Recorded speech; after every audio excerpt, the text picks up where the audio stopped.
আজ অব্দি রাতে ঘুমিয়ে আমি কখনোই ভোর 4:30 উঠতে পারিনি, এটা আমার রেকর্ড, বাড়ির সবাই জানে। তো দেখে বুঝতেই পারবে আমার চোখে তার ডার্ক সার্কেল এমনভাবে শো করছি, বাবা যেন বিশাল বড় ট্যালেন্ট আমার ডার্ক সার্কেল রয়েছে, মানে কি বিশাল বড় কাজ করে ফেলেছি।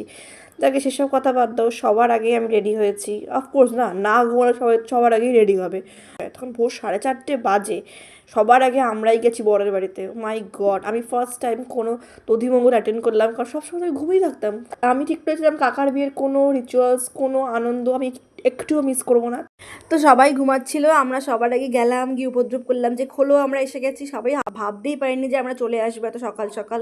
আর এখানে তারপরে আমরা সবাইকে ফোন করলাম যে এসো তোমরা, মানে কাকা রেডি হয়ে গেছে। এবার তারপর কাকার ধুতি পরা নিয়ে একটা, বাবা কাকা কী করে ধুতি পরবে, ইউটিউব দেখে ধুতি পরা, মানে খুব মানে বিশাল মজা যাকে বলে। পুরো বাড়ি ভোর 4:30 বাজে, আর মনে হতো যেন ভর সন্ধে হয়ে গেছে, সবাই এত হই হুল্লোড় করছি, সকালটা এত সুন্দর কেটেছে। তো দেখা হচ্ছে পরের পার্টে গঙ্গাবরণ নিয়ে।